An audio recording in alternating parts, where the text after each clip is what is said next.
ആരാണ് സന്തോഷം ആഗ്രഹിക്കാത്തത്? 2025 IPL first match Royal Challengers ബാംഗ്ലൂരും അതുപോലെ തന്നെ കൊൽക്കത്ത നൈറ്റ് റൈഡേഴ്സും തമ്മിലുള്ള കളി ഇന്നലെ നമ്മൾ കണ്ടു. ഞാൻ പേഴ്സണലായിട്ട് ഈ മാച്ച് തുടങ്ങേണ്ട മുമ്പ് കുറച്ച് കാര്യങ്ങൾ മനസ്സിലിങ്ങനെ ആഗ്രഹിച്ചിരുന്നു.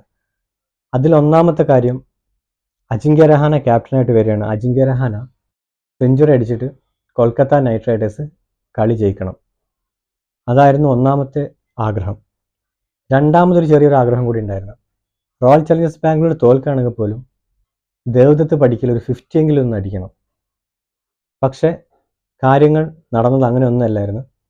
നമുക്കെല്ലാവർക്കും അറിയാം എന്താ സംഭവിച്ചതെന്നുള്ളത്. ഏതായാലും ദേവദത്ത് പടിക്കലിൻ്റെ ഒരു ഭാവി തുലാസിലാവുന്ന ഒരു കാഴ്ചയാണ് നമ്മൾ കണ്ടത്. അജിങ്ക്യ രഹാനയുടെ പെർഫോമൻസിനെ പറ്റി പറയുകയാണെന്നുണ്ടെങ്കിൽ, ശരിക്കും ഈ ഒരു പെർഫോമൻസ് അജിങ്ക്യ രഹാനയുടെ ഈ ഒരു കരിയറിൽ അത്യാവശ്യമായിരുന്നു. കാരണം ഗോൾഡൻ ചാൻസിലാണ് ഇപ്രാവശ്യം അജിങ്ക്യ രഹാനയ്ക്ക് കൊൽക്കത്ത നൈറ്റ് റൈഡേഴ്സിൻ്റെ ക്യാപ്റ്റൻസി കിട്ടിയിട്ടുള്ളത്.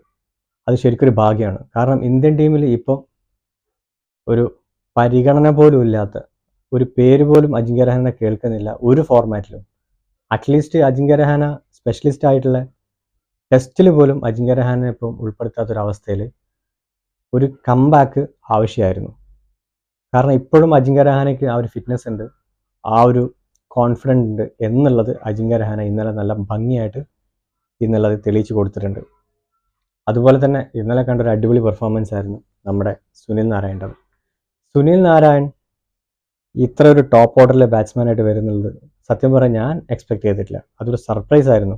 ആ സർപ്രൈസ് എന്തായാലും അത് നല്ല ഉത്സവമാക്കി തന്നിട്ടുണ്ട് സുനിൽ നാരായൺ. എല്ലാ ഷോട്ടും ഒന്നിനൊന്ന് മെച്ചായിരുന്നു.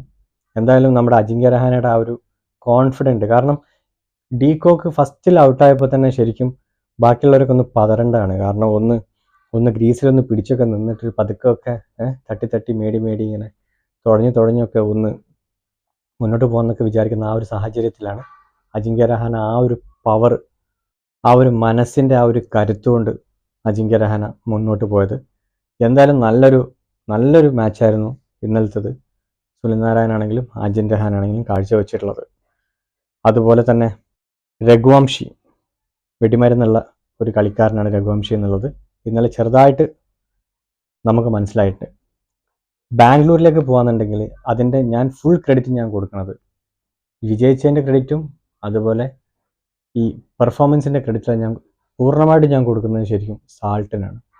കാരണം ആ സാൾട്ട് തുടങ്ങി വെച്ച ആ ഒരു തിരിയാണ് ശരിക്കും വിരാട് കോഹ്ലി കത്തിച്ചത്.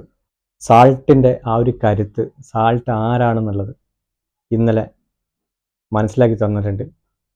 മിക്കവാറും ഇനിയുള്ള കളികളിലും അങ്ങനെ തന്നെ ആയിരിക്കും. നമ്മൾ ഓരോ കളി നമ്മളിങ്ങനെ കാണുമ്പോഴും നമ്മൾ ചിലപ്പോൾ ഫസ്റ്റ് കളിയിലൊക്കെ ചിലർ ഭയങ്കരമായിട്ട് പെർഫോം ചെയ്യും, പക്ഷെ അതൊന്നും പിന്നെ കണ്ടിന്യൂ ആയിട്ട് നമ്മൾ കാണാറില്ല. ഫോർ എക്സാമ്പിൾ കേരള ടസ്കേഴ്സിൻ്റെ ഓർമ്മയല്ലേ? കേരള ടസ്കേഴ്സ് നമുക്കൊരു ടീമെല്ലാം വന്നിട്ട് ബ്രണ്ടൻ മക്കെല്ലാം കിട്ടുന്ന ഭയങ്കര അടിയായിരുന്നു ഫസ്റ്റ് മാച്ചിൽ. അപ്പോഴൊക്കെ നമ്മളിങ്ങനെ ഡ്രോമ ഇങ്ങനെ എഴുന്നേറ്റ് നിന്നിട്ട് നമ്മളൊക്കെ വിചാരിച്ച് ഇനിയുള്ള എല്ലാ കളിയിലും ബ്രണ്ടൻ മക്കെല്ലാം തകർക്കും, കേരള ടസ്കേഴ്സ് പൊള്ളിച്ചെടുക്കും. പക്ഷേ ബാക്കിയുള്ള കളികളിലെല്ലാം ബ്രണ്ടൻ മക്കെല്ലാം പരാജയമായി. അതുപോലെ തന്നെ ടസ്കേഴ്സ് പോയി. അങ്ങനെ ആവില്ല ഇതെന്നാണ് പ്രതീക്ഷ. കാരണം സാൾട്ടിൻ്റെ ആ ഒരു കോൺഫിഡൻറ്റ്, ആ ഒരു സ്റ്റാർട്ടിങ്ങിലെ കോൺഫിഡൻറ്റ്, അതുപോലെ ആ ഷോട്ട് അടിക്കുമ്പോൾ ഉള്ള ആ ഒരു പവർ എല്ലാം കാണുമ്പോൾ മിക്കവാറും ഈ ഒരു സാൾട്ട് നല്ലൊരു മുതൽക്കൂട്ടാവാൻ തന്നെ ചാൻസ് ഉണ്ട് നമ്മുടെ ബാംഗ്ലൂരിനകത്ത്. അതുപോലെ തന്നെ നമ്മുടെ കോഹ്ലിക്ക് എപ്പോഴും ഒരാൾ കൂടെ ഉണ്ടെങ്കിൽ, അല്ലെങ്കിൽ ഒരു തുടക്കം കിട്ടിക്കഴിഞ്ഞാൽ പിന്നെ കോഹ്ലിയെ പിടിച്ചാൽ കിട്ടില്ല. ആ ഒരു അവസ്ഥയാണ് നമ്മൾ ഇന്നലെയും കണ്ടത്. അതിൻ്റെ കോഹ്ലിക്ക് അങ്ങനെ ഒരു തുടക്കം കൊടുത്തതിന് നമ്മൾ സാൾട്ടിന് പ്രത്യേകമായിട്ട് നന്ദി പറയണം. അങ്ങനെ എന്തായാലും ഫസ്റ്റിലെ കളി നമ്മുടെ റോയൽ ചലഞ്ചേഴ്സ് ബാംഗ്ലൂർ നല്ല അടിപൊളിയായിട്ട് ജയിച്ച് കയറിയിരിക്കുകയാണ്.